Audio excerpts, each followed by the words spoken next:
ආයුබෝවන් දරුවනේ අපේ ප්‍රශ්න පත්‍ර පන්තියේ පළවෙනි සැසියත් එක්ක සම්බන්ධ වෙච්ච සියලු පුතාලා ආදරෙන් සිංහල පන්තිය වෙනුවෙන් පිළිගන්නවා.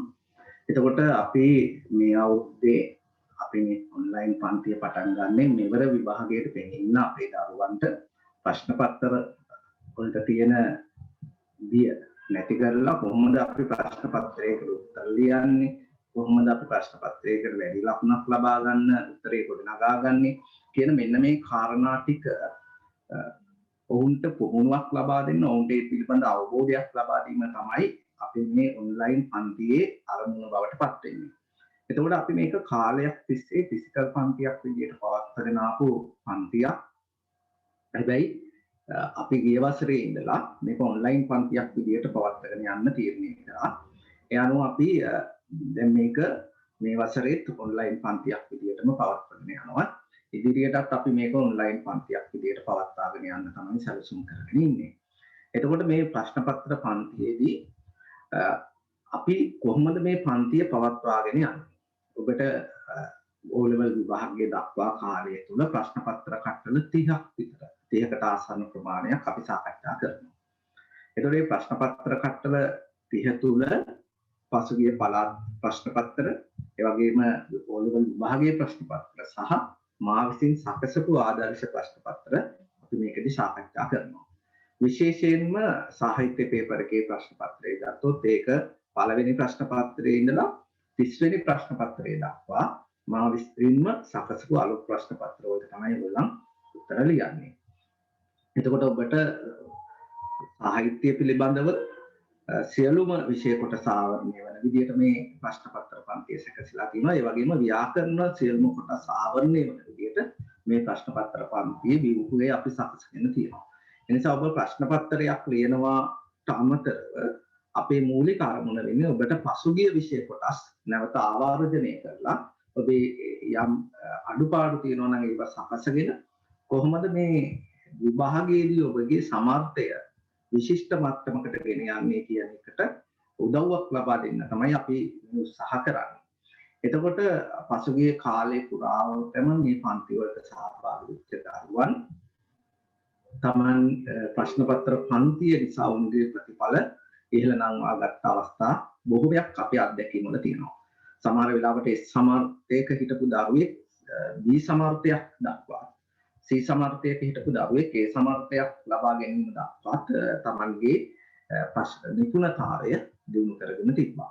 ඒ නිසා ප්‍රශ්න පත්‍ර පන්තියට අඛණ්ඩව සහභාගී වෙනවා නම් අපි කියන පිළිවෙලට ඔබ මේ කාර්ය සිදු කරනවා නම් මේ ප්‍රශ්න පත්‍ර 30 ඇතුලේ ඔබට ඉතාමත් හොඳ ප්‍රතිඵලයක් ලබා ගන්න පුළුවන් කියන එක අපේ අත්දැකීමෙන් අපි දන්නවා. ඒ නිසා ඔබ ප්‍රශ්න පත්‍ර පන්තියට සහභාගී වෙනවා වගේම මතක තියාගන්න අපි කියන වැඩපිළිවෙල ඇතුලේ ඔබ අනුගත වෙලා මේකට සූදානම් වෙන්න ඕනේ. එහෙම වුණොත් තමයි ඔබට මේකේ ප්‍රතිඵලයක් ලබා ගන්න පුළුවන් වෙන්නේ.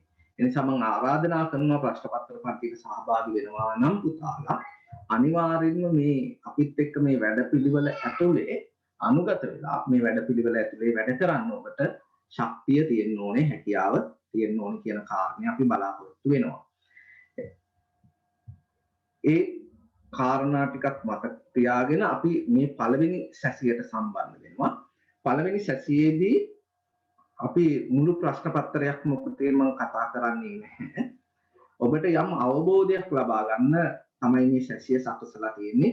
කොහොමද අපේ මේ ප්‍රශ්න පත්‍ර පන්තිය ඉස්සරහට පවත්වාගෙන යන්නේ කියන එක පිළිබඳව අවබෝධයක් ලබා දෙන්න. මොකද ගොඩක් දරුවෝ මේකට සම්බන්ධ වෙනකොට අහනවා කොහොමද මේක කරන්නේ?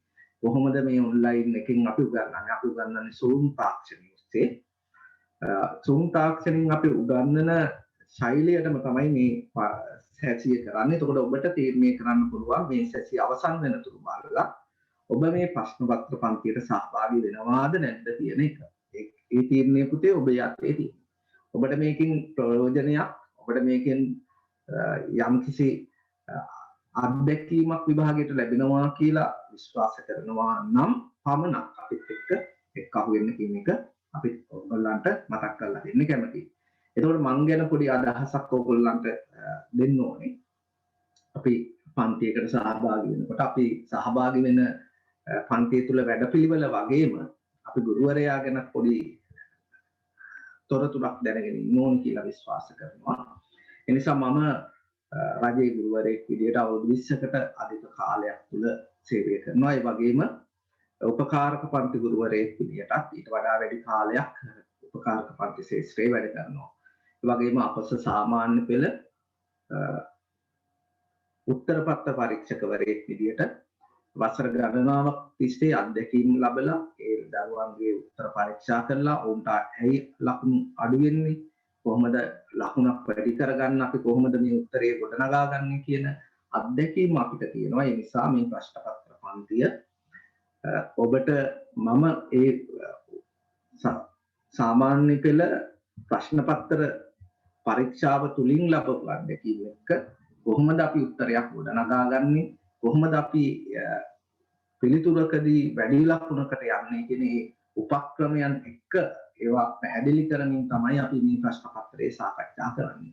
ඒ නිසා ඔබ උදෙක් එක ප්‍රශ්න පත්‍රයකට සහභාගී වෙනවාට වඩා මේක සුවිශේෂීත්වයක් තියෙනවා. මම ඔබට ලකුණු ලැබෙන විදිය, ඒ ලකුණු බෙදිලා යන විදිය, ඇයි මෙතන ලකුණු අඩු උනේ, ඇයි එහෙනම් අපි එතනට වැඩි ලකුණක් ගන්න මොකක්ද කරන්න ඕනේ, මේ සියලු කාරණා මේ ප්‍රශ්න පත්‍ර පන්තිය තුළේදී අපි සාකච්ඡා කරනවා. ඒක නිසා මම ගොඩාක් මං ගැන කියන්න කැමති නැහැ.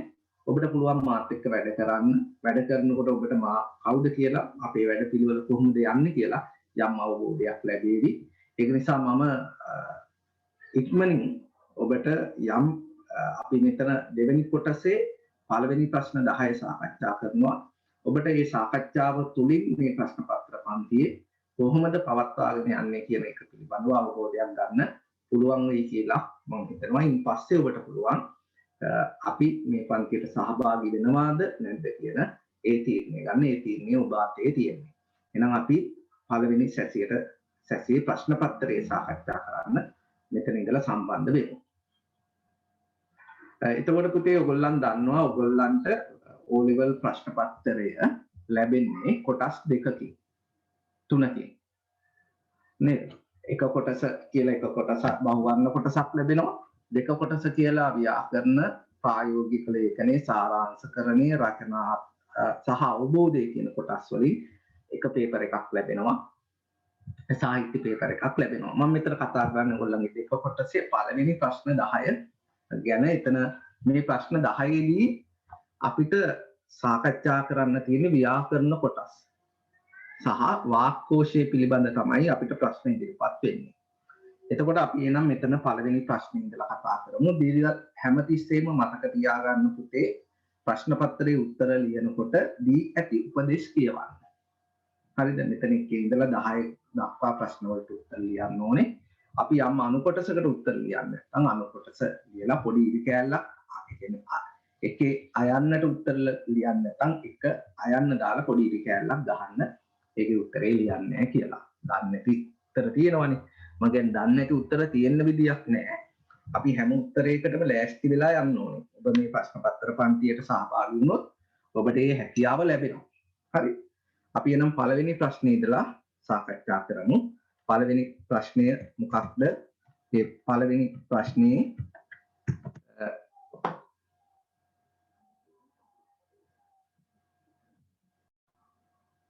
පළවෙනි ප්‍රශ්නය අපි සාකච්ඡා කරන්නේ මේකේ අහලා තියෙන්නේ සිංහල භාෂාවේ ඇති අර්ධසර දෙකක් ලියන්න. සිංහල භාෂාවේ ඇති අර්ධසර දෙකක් ලියන්න. අපි කතා කරලා තියෙනවා අපේ අක්ෂර මාලාව ගත්තාම මේකේ තියෙනවා පුතේ අකුරු කීයක්ද? 60ක්. අක්ෂර 60ක්. මේ අක්ෂර 60 අපි කොටස් දෙකකට බෙදාගත්තා O level වලදී. මොනවාද? සර අක්ෂර, ව්‍යංජන අක්ෂර. හරිද? මෙන්න මේ කොටසට අමතරව අපේ තියෙනවා අර්ධසර කියලා කොටසක්. අර්ධසර කියලා. මොනවාද අපේ හොඩියේ තියෙන අර්ධසර? යා, ර, ල, ව කියන අකුරු හතරට අපි කියනවා අර්ධසර කියලා. යා, ර, ල, ව. මේවා අර්ධසර. එතකොට මෙයා තුල සරයක ලක්ෂණක් තියෙනවා. මෙයා තුල ව්‍යංජනයක ලක්ෂණක් තියෙන නිසා තමයි අපි මේවට අර්ධසර කියලා කියන්නේ. පැහැදිලිද? එතකොට මෙයාට අර්ධසර වලට අමතරව අන්තස්ථ අක්ෂර කියලා කියනවා. පුතාලා දන්නේ බොහෝ වෙලාවට අන්තස්ථාක්ෂර කිව්ව ගමන් දන්නවා. එහෙනම් මතක තියාගන්න අර්ධසර එහෙම නැත්නම් අන්තස්ථාක්ෂර අපේ කෝඩියේ තියෙනවා හතරක්. මේ හතරෙන් දෙකක් ඔබ ලියලා තියෙනවා. මේ දෙකක් ලියලා තිබ්බොත් ඔබට මෙතනට හිමි ලකුණු දෙක ලැබෙනවා. හරිද? එකක් ලියලා තිබ්බොත් සමහර වෙලාවට එක ලකුණක් තමයි දෙන්නේ. සමහර වෙලාවට එකක් ලියලා තිබ්බොත් එක ලකුණක්වත් නොලැබෙන අවුරුදුත් තියෙනවා. ඒක නිසා පුතාලා මතක තියාගන්න මේකට අක්ෂර දෙකම ලියන්න මතක තියාගන්න. යා ර ල ව අර්ධසර අන්තස්ථාක්ෂර. ඊට පස්සේ අහලා තිනවා වර්ගාන්ත අක්ෂර. අපේ හෝඩියේ වර්ග අක්ෂර කීයක් තියෙනවද පුතේ? කා ක ගා ග න නේද? තා ච ජා ජ ඤ තා ට දා ද න තා ට දා ද න පා ප බා ද ම. මෙන්න මේ ක සිට ම දක්වා තියෙන මේ අක්ෂර 25ට අපි කියනවා පුතේ වර්ගාක්ෂර කියලා. වර්ගාක්ෂර ඔයගොල්ලන් අහලා ඇති වර්ගාක්ෂර. ක සිට ම දක්වා තියෙන අකුරු 25. ඔය වර්ගාක්ෂර වල මෙන්න මේ අවසාන තීරුවේ තියෙනවානේ අකුරු ටිකක් වර්ගාක්ෂර වල අවසානයේ අන්තයේ තියෙන නිසා මෙයාට කියනවා අපි වර්ගාන්ත කියලා. වර්ගාන්ත අක්ෂර. එහෙනම් වර්ගාන්ත අක්ෂර කියලා කියන්නේ මොනවාද පුතේ? වර්ගාක්ෂර වල අවසානයේ ඉන්න අකුරු. ඒ නිසා තමයි මෙයාට වර්ගාන්ත කියලා කිව්වේ. මෙයාට අපි තව කියනවා මොකක්ද? නාසික්‍ය අක්ෂර කියලා. නාසික්‍ය. නාසික්‍ය කියලා කියන්නේ මෙයා උච්චාරණය කරද්දී නාසය ප්‍රමුඛ වෙන නිසා, නාසයෙන් උදව්වක් ලැබෙන නිසා අපි මෙයාට කියනවා නාසික්‍ය අක්ෂරයක් කියලා. ඊට අමතරව මෙයාට තව නමක් කියනවා නාසයට අණුව උපදිනවා කියන අර්ථයෙන් අනුනාසික්‍ය අක්ෂර කියලා. එහෙනම් ඔබට විභාගයේදී නාසික්‍ය අක්ෂර කියලා ආවත් අනුනාසික්‍ය කියලා ආවත් වර්ගාන්ත අක්ෂර කියලා ආවත් ආන්නේ මේ වර්ග අක්ෂර වල අවසානයේ ඉන්න මෙන්න මේ පේලේ න ම කියන අකුරු පහ. මේකෙන් අකුරු දෙකක් පුතාලා ලියලා තිබ්බොත් එතනට පුතාලට හම්බ වෙනවා ලකුණු දෙකක්. එතකොට ඔබලා වර්ණමාලාව පුතේ කටපාඩම් කරලා තියාගන්න ඕනේ. හරිද? පහත සඳහන් වාක්‍යවල ඉරි ඇඳි පද අයත් වන ක්‍රියාපද වර්ගය අහන්නේ. කඩා කියලා කියන්නේ පුතේ పూర్ව ක්‍රියාවක්. పూర్ව ක්‍රියාව. పూర్ව ක්‍රියා කියලා කියන්නේ මොකක්ද පුතේ? කර්තෘගේ අවසාන ක්‍රියාවට පෙර සිදු කොට අවසන් කරනු ලබන ක්‍රියාව. ඒකට කියනවා අපි పూర్ව ක්‍රියාවක් කියලා. එහෙනම් මෙතන කලේ කියන්නේ අවසාන ක්‍රියාව. මේ පූජා කිරීම තමයි අවසාන ක්‍රියාව. එහෙම නැත්නම් අපි මෙයාට කියනවා ආඛ්‍යාතය කියලා. ආඛ්‍යාතය. එතකොට මේ පූජා කිරීමේ ක්‍රියාවට පෙර කමල් කරන ක්‍රියාවක් තියෙනවා. මොකක්ද? මල් කැඩීම. මල් කඩලා ඉවර වෙලා තමයි පූජා කරන්නේ. එහෙනම් කඩා කියලා කියන්නේ මොකක්ද? పూర్ව ක්‍රියාවක්. ඇයි? අවසාන ක්‍රියාවට පෙර සිදු කොට අවසන් කරලා තියෙන නිසා. පැහැදිලිද? එහෙනම් పూర్ව ක්‍රියා පිළිබඳව චුට්ටක් තව චුට්ටක් ඔයගොල්ලන්ගේ සටහන අධ්‍යයනය කරලා ගන්න. పూర్ව ක්‍රියාවක් කියන්නේ අවසාන ක්‍රියාවට පෙර සිදු කොට අවසන් කළ ක්‍රියාව. ඊගාවික බලන්න. කියවයි. ගුරුවරයා ළමයා ලවා පාඩම කියවයි. කියවයි කියලා කියන්නේ ප්‍රයෝජ්‍ය ක්‍රියාවක්. ප්‍රයෝජ්‍ය ක්‍රියාව. එතකොට ප්‍රයෝජ්‍ය ක්‍රියාවක් කොහොමද අපි ප්‍රයෝජ්‍ය ක්‍රියාවක් කියන්නේ මොකක්ද? කර්තෘ ඍජුවම ක්‍රියාව කරන්නේ නැතුව වෙන කෙනෙක් ලවා ක්‍රියාව කරනවා නම් අන් කෙනෙක්ව ක්‍රියාව කිරීමට මෙහෙයවනවා නම් අපි ඒකට කියනවා ප්‍රයෝජ්‍ය ක්‍රියාවක් කියලා. හරිද? එතකොට මේකේ ගුරුවරයා ක්‍රියාව කරන්නේ නැහැ. ගුරුවරයා ළමයාව මෙහෙයවනවා. ඒක නිසා මෙයා ප්‍රයෝජ්‍ය ක්‍රියාවක්. එතකොට බලන්න ප්‍රයෝජ්‍ය ක්‍රියාවක මේ ලවා කියන පදය මෙන්න මේ උපකාරක පදේ තියෙනවා. හැබැයි යානේ මේ පුතේ ප්‍රයෝජ්‍ය ක්‍රියාව. ප්‍රයෝජ්‍ය ක්‍රියාව කියන්නේ මේ කියවයි කියන එක. හැබැයි ප්‍රයෝජ්‍ය ක්‍රියාවක් සහිත වාක්‍යයක මෙන්න මේ ලවා කියන පදේ තියෙනවා. උපකාරක පදේ. එයා නැති වුණොත් මේ වාක්‍යයේ අර්ථය ප්‍රකාශ කරන්නේ. එයා නැතුව මේ වාක්‍යය කියවලා බලන්න. ගුරුවරයා ළමයා පාඩම කියවයි.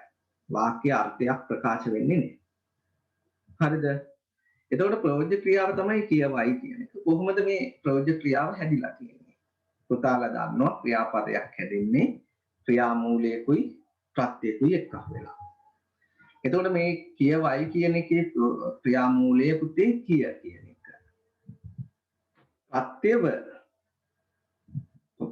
ප්‍රත්‍යයයි.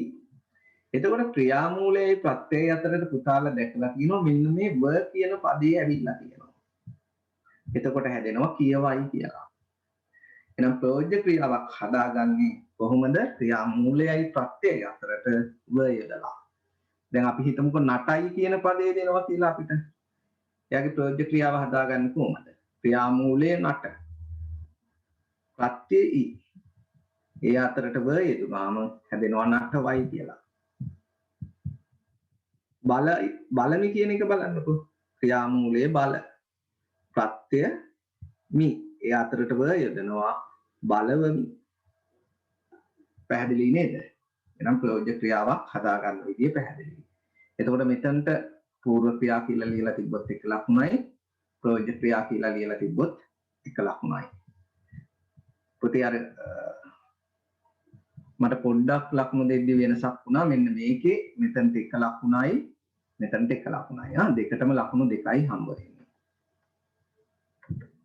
ඊට පස්සේ දෙනවා පහත දැක්වෙන පද විසන්ධි වල සංධි වර්ගය ලියන්න කියලා. දැන් ඔයගොල්ලන්ට මෙහෙම සංධි පදයක් දීලා සංධි වර්ගය අහන්න පුළුවන්. සංධි වර්ග පදයක් දීලා විසන්ධි කරන්න දෙන්න පුළුවන්. විසන්ධියක් දීලා සංධි කරන්න දෙන්න පුළුවන්. දැන් දීලා තියෙන්නේ සංධි පදේ දීලා එයා මොන සංධියකටද කියලා අයත් වෙන්නේ කියලා අහනවා. එතකොට මේක අපිට හිතෙන් හදලා ලියන්න පුළුවන්. එහෙම නැත්නම් අපිට මෙයාව සංධිය හැදෙන හැටි බලලා ලියන්න පුළුවන්.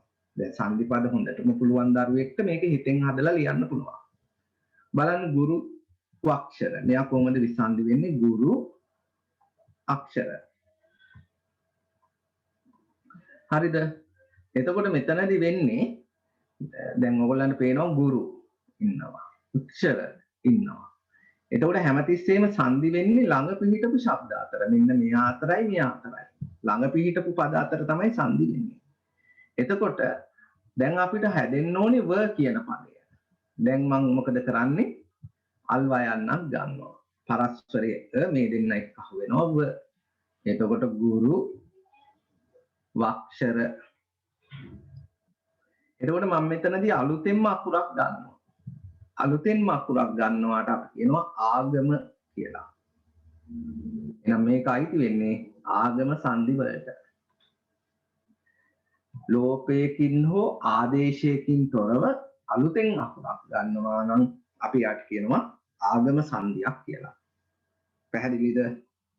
බලන්න සච්චාරිත්‍ර. මෙයා විසන්ධි වෙනවා සච්චාරිත්‍ර. එතකොට මෙන්න මෙතන ඉන්න ව්‍යංජනය අපි කියනවා පර රූපය. මොකද කරන්නේ? පූර්ව රූපය මතට අපි ගෙනහිල්ලා ආරෝපණය කරනවා. කවුද යන්නේ? අල්ච යන්න. එතකොට මෙතන අල්ච යන්න අයින් වෙලා ඒ වෙනුවට එනවා අල්ච යන්න සච් චාරිත්‍ර. පර රූපේ පූර්ව රූපය මතට ආපු නිසා අපි මෙයාට කියනවා පූර්ව රූප සංධි කියලා. පූර්ව රූප සංධි. එතකොට මෙතනද පූර්ව රූප සංධි කියලා තිබ්බොත් මෙතන ආගම සංධි කියලා තිබ්බොත් එක ලකුණයි, පූර්ව රූප සංධි කියලා තිබ්බොත් එක ලකුණයි. ලකුණු දෙකක් ලැබෙනවා. බලන්න පහත සඳහන් අදහස් ප්‍රකාශ කිරීමට සුදුසු ප්‍රස්තාව පිරුල ලියන්න. මේ අහලා තියෙන ඔබේ වාක්කෝෂයේ ආශ්‍රිතව ප්‍රශ්නයක්. සමහර වෙලාවට ප්‍රස්තාව පිරුල දීලා ඒකේ අදහස ලියන්න දෙන්න පුළුවන්. සමහර වෙලාවට අදහස දීලා ඒකේ ප්‍රස්තාව පිරුල අහන්න පුළුවන්. එතකොට දරුවන්ගේ බර දෙමව්පියන්ට නොදැනෙන බව කියලා කිව්වම මේකට ගැළපෙන ප්‍රස්තාව පිරුල තමයි වැලේ ගෙඩි වැලට බර නෑ වාගේ.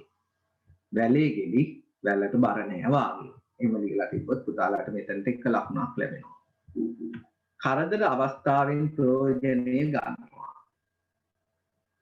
අපිට කියන්න පුළුවන් බොරදියේ මාළු බානවා වගේ කියලා. බොරදියේ මාළු බානවා වගේ.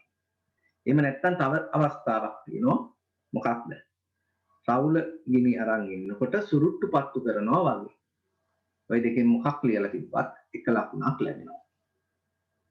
ලකුණු දෙකයි එතනට. ඊගාව ප්‍රශ්නේ ගත්තොත් නිවැරදි වාක්‍ය ව්‍යාකරණානුකූලව මේ වාක්‍ය ව්‍යාකරණානුකූලව නිවැරදි කරන්න තියෙන්නේ. පැරදි වාක්‍ය ව්‍යාකරණානුකූලව නිවැරදි කරන්න තියෙන්නේ. එතකොට මෙතනදී ඔයගොල්ලන්ට පේනවද දීලා තියෙන වාක්‍ය පන්තියේ ශිෂ්‍යෝ සියල්ලන්ම සිංහල හදාරති. මේ වාක්‍ය කොතනද පුතේ වැරද්ද තියෙන්නේ? වැරද්ද තියෙන්නේ මෙතන. සියල්ලන්ම කියන එක. මේ සියල්ලන්ම කියන්නේ පුතේ සංඛ්‍යාවාචී පදයක්. සංඛ්‍යාවාචී පදයක්. අපි සාමාන්‍යයෙන් ලියනවා සියලු දෙනා. සියලු දෙනාම දෙනා. එතකොට මේ දෙන කියන පදෙන් හැදිච්ච පදයක් තමයි සියල්ලෝම කියලා කියන්නේ. එතකොට අපි රීතියක් ඉගෙනගෙන තියෙනවා.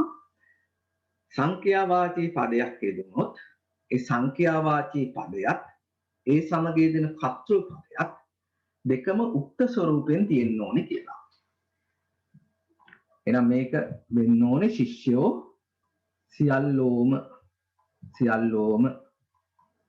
ඒ කියන්නේ සංඛ්‍යාවාචී පදය සියල්ලන්ම කියන එක සියල්ලෝම කියලා නිවැරදි කරාම මේ වාක්‍යය හරි.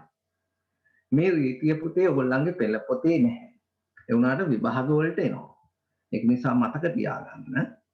මෙන්න මේ සිව් දෙනෙක් කියලාවත් එහෙමයි.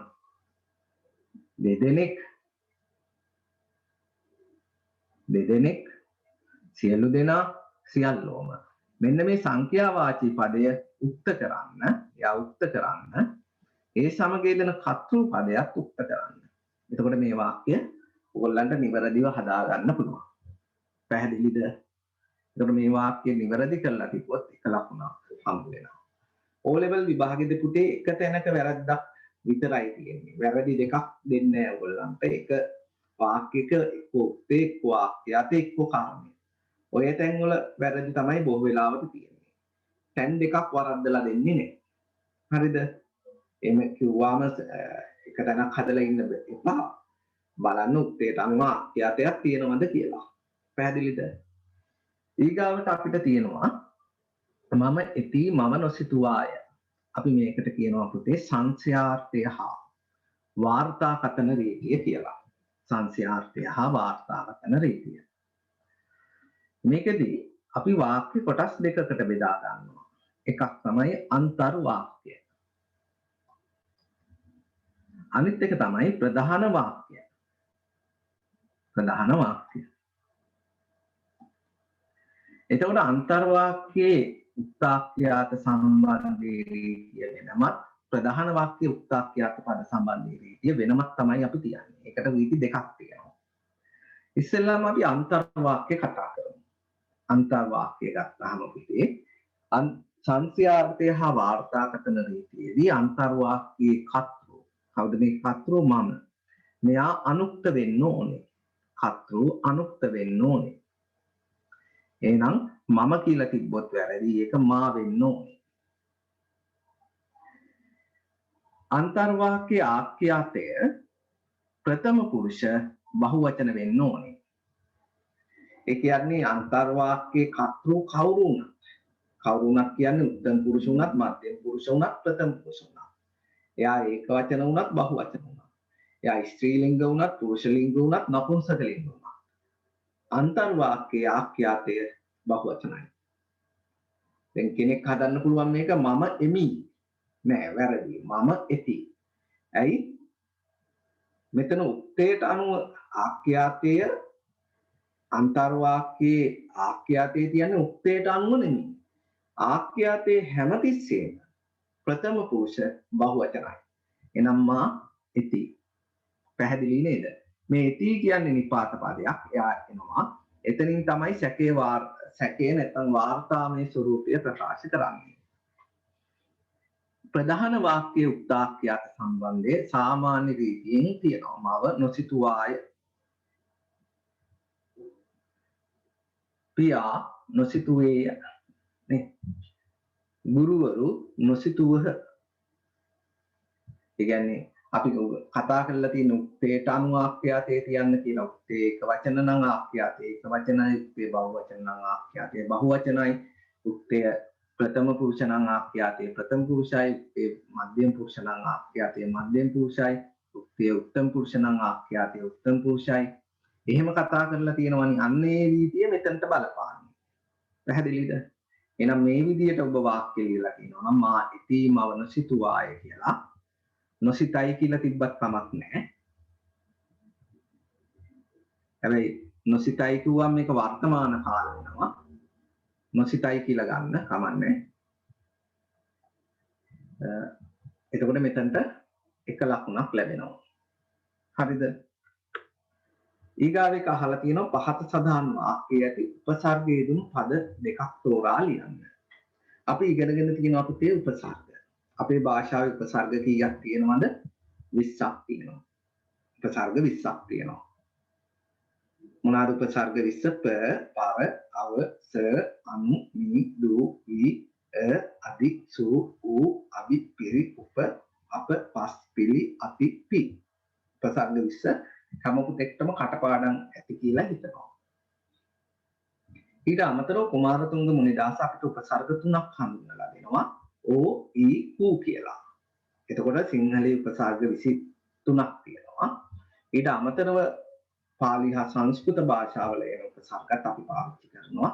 ඒ නිසා උපසර්ග සංඛ්‍යාව 23කට වඩා අපි අපේ ලේඛනයේදී භාවිතා කරනවා. උපසර්ගයක් යෙදෙන්නේ කොහෙද? අපි කියන උපසර්ගයක් යෙදෙන්නේ පදයක මුල. පැහැදිලි කියන පදයේ මුල කියන උපසර්ගයේ යෙදුනාම පැහැදිලි වෙනවා. පිරිසිදු කියන පදයේ කියන උපසර්ගයේ යෙදුනාම පිරිසිදු වෙනවා. එහෙනම් උපසර්ගයක් යෙදෙන්නේ කොහෙද? පදයක මුල. පදයක මුල යෙදিলা උපසර්ගයේ පදයේ අර්ථය වෙනස් කරනවා. දැන් පිරිසිදු කියන එකට යෙදුනාම අපිරිසිදු විරුද්ධාර්ථයක් අරන් ආවා. පැහැදිලි කියන එකට යෙදුනාම අපැහැදිලි විරුද්ධාර්ථයක් අරන් ආවා. නේ පිරිසිදු කියන එකට සු යෙදුනාම සුපිරිසිදු අර්ථයට විශිෂ්ටාර්ථයක් අරන් ආවා. අර්ථය වැඩි කරා. ඒ වගේ උපසර්ගයක යෙදෙන කාර්යයන් ටිකක් අපි කතා කරලා තියෙනවා. එතකොට අපි මෙතනදී කිව්වා උපසර්ගයක් යෙදෙන්නේ කුදේ පදයක මුල. පදයක් කියලා කියන්නේ නම් අර්ථයක් කියන කොටස. එහෙනම් භාෂාවක අර්ථයක් ප්‍රකාශ කරන කොටසකට අපි කියනවා පදයක් කියලා. පදයක මුල යෙදিলা ඒ පදයේ අර්ථය වෙනස් කරනවා.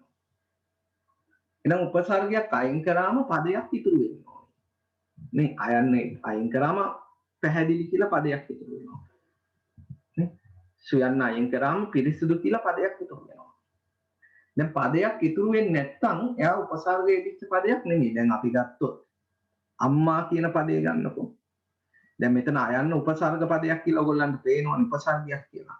හැබැයි මෙතන අයන්න අයින් කරොත් උම්මා කියලා ඉතුරු වෙන්නේ. ඒතකොට එතන පදයක් නෑ. එහෙනම් අම්මා කියන්නේ උපසර්ගයේ දුණු පදයක් නෙමෙයි. පැහැදිලිද? එතකොට අපි උපසර්ගයක් පර අවස අනුනි දූ කියන උපසර්ග දැක්ක ගමන් එයා උපසර්ග යෙදිච්ච පදයක් කියලා තීරණය කරන්න එපා. එයාව අයින් කරලා පදයක් ඉතුරු වෙනවද කියලා බලන්න.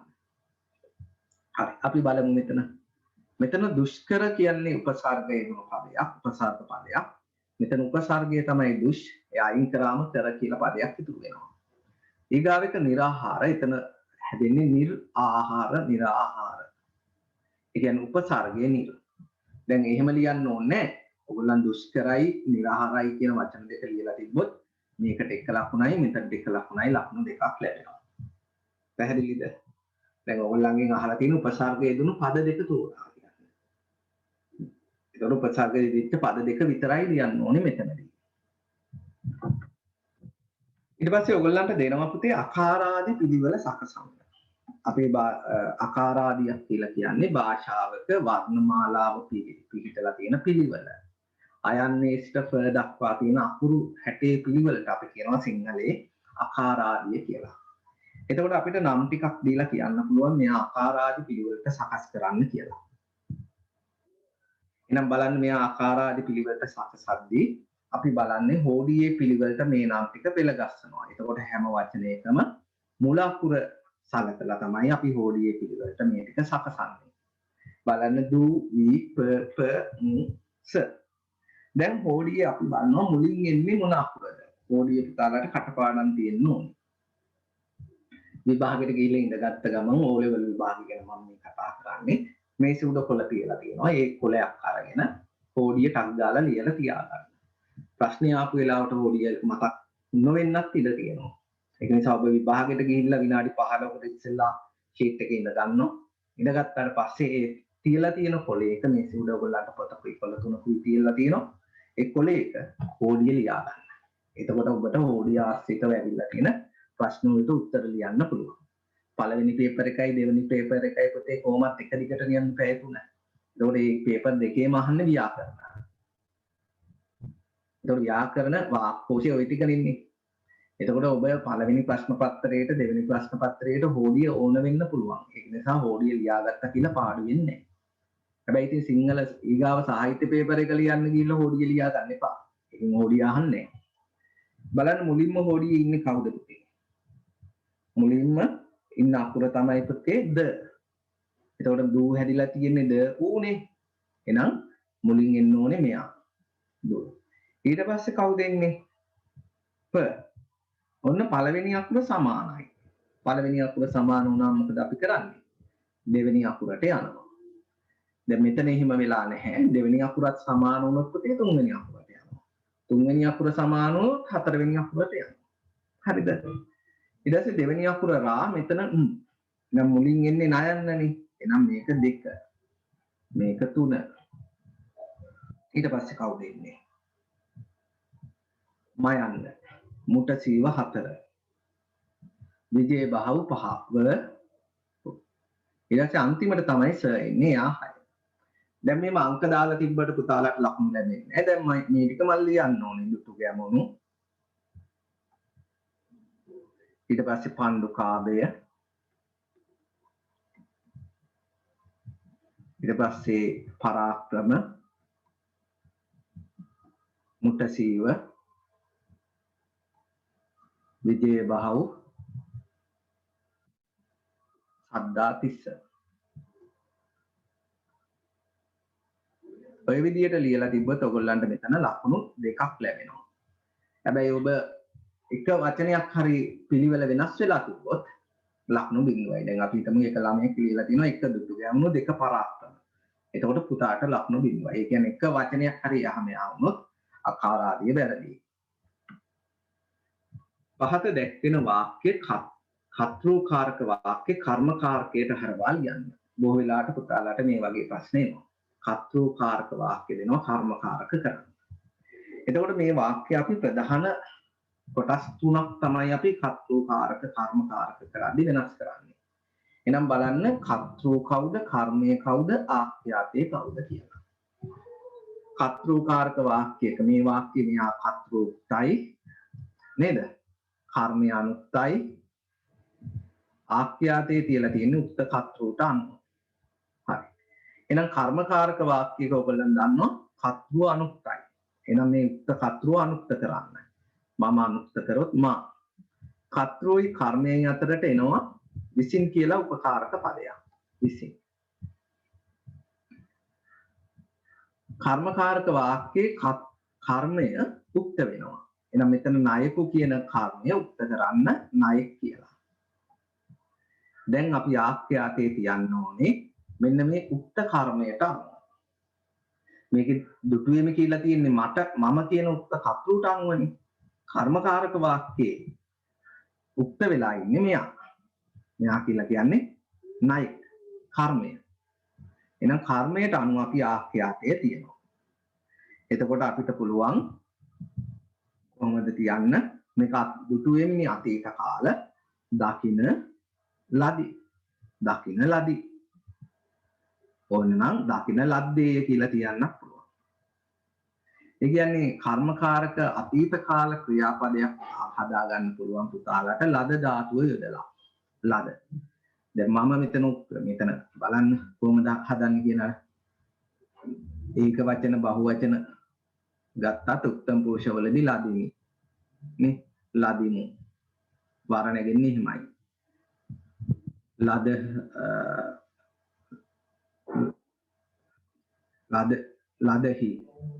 ලදහු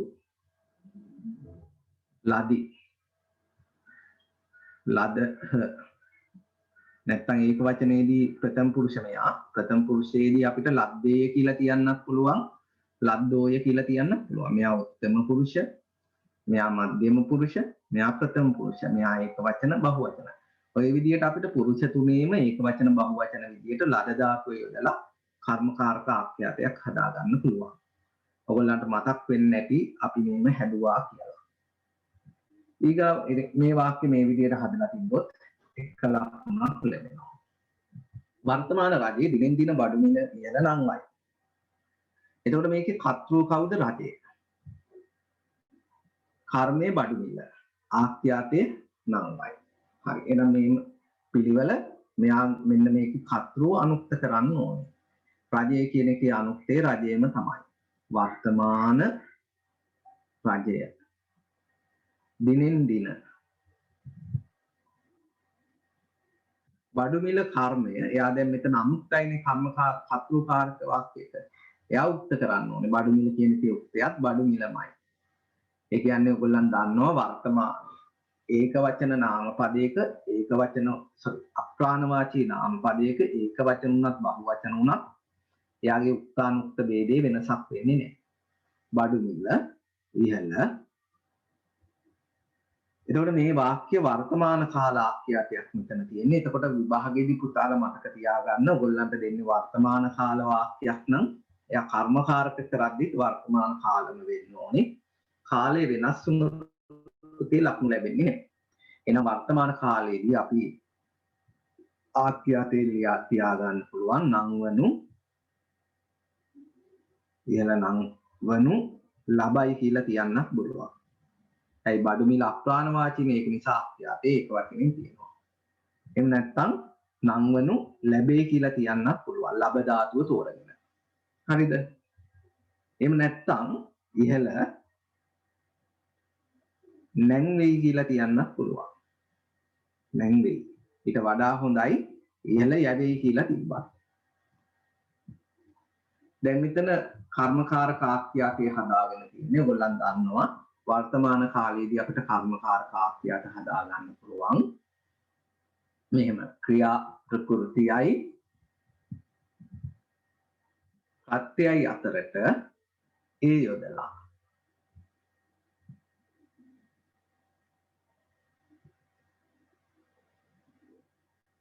එතකොට මෙතන ක්‍රියාමූලයේ නම් ඒ දුනා ඊයේ දුනාම හැදෙනවා නැන්නේ කියලා. බලයි කියන ක්‍රියාමූලයේ දුන්නොත් හිතන්නකො බලයි කියලා. එතකොට බල දන ඒ දන ඊ බැලේ. පැහැදිලිද? වර්තමාන කාලයේදී කර්මකාරක ක්‍රියාපදයක් අපිට හදා ගන්න පුළුවන් ක්‍රියාමූලයේ ප්‍රත්‍යය අතරට ඒ යොදලා. ඔබ අපි මේට වඩා ගොඩාක් විස්තරාත්මකව කරා ආයම ක්‍රියාපද ගොඩාක් වාරණයුවා මතක ඇති. මම මෙතන කරන්නේ ටක් ගාලා පුතාලට ඒ පොයින්ට් ටික මතක් කරනවා. දැන් ඒක මතක් වෙනවනේ. දැනුවත් කියන්නේ දැන් මේ රිවිෂන් එකක් නෙවෙන්නේ. එතකොට ඔබට ටක් ගාලා මතක් වෙනවා. පොඩි ඩවුට් තියෙනවා නම් ක්ලාස් එක යද්දි මට මැසේජ් එකක් දාලා අහන්න පුළුවන්. හරි. එතකොට මම පැහැදිලි කරලා දෙනවා. එහෙම නැත්නම් ඔබට සටහන නැවත ඔබේ සටහන පරිශීලනය කරන්නත් පුළුවන්. හොඳම දේ මගෙන් අහන කියලා. ටක් ගාලා යවුවම මම ඒක පැහැදිලි කරලා දෙනවා. අපි එන්නේ පන්තියකට ඉගෙන ගන්න නිසා සටහන කියවගෙන ඉගෙන ගන්නත් පුළුවන්. ඊට වඩා අපි කෙනෙක්ගෙන් අහලා ඉගෙන ගන්නකොට ඒක පැහැදිලි වෙනවා ගොඩාක්. අවසාන ප්‍රශ්නය. පහත දැක්වෙන පදවල තද කළු අකුරින් දැක්වෙන පිල්ලම් නම් කරන්න කියලා කියනවා. එතකොට මෙතන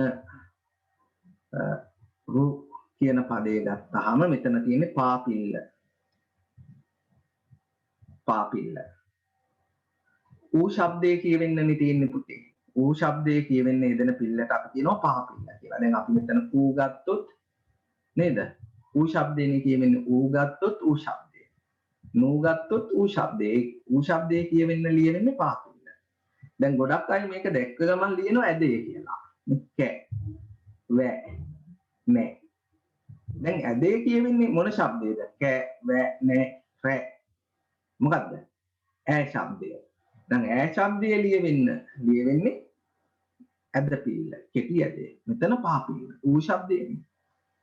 මෙතන කෞශල්‍ය කොම්බුව සහ ගයනු කිත්ත. ඒතකොට පහ පිල්ල කියලා තිබ්බොත් එක ලකුණයි. කොම්බුව සහ ගයනු කිත්ත කියලා තිබ්බොත් තව ලකුණක් ලැබෙනවා. තව එක ප්‍රශ්නයක් තියෙනවා අපිට කතා කරන්න. පහත දැක්වෙන පද සෑදීමට මුල් වූ ප්‍රකෘති රූපය ලියන්න. ප්‍රකෘති රූපය. එතකොට පදයක් හැදෙන්නේ පුතේ ප්‍රകൃතියකුයි ප්‍රත්‍යයකුයි එකතු වෙලා. ඒක අපි දන්නවනේ. එහෙනම් ඔකට නාම පදයක් දෙන්න පුළුවන්.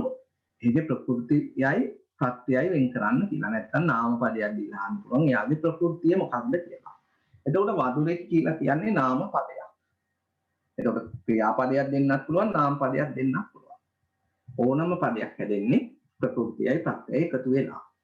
එහෙනම් වඳුරෙක් කියන පදේ ප්‍රകൃතිය හොයන්න දුන්නොත් නාම පදයක අපි මේ නාම පදය අපට ලේසිම දේ තමයි පුතා පැටියා කියන පදේ එකතු කරගන්න. වඳුරු පැටියා.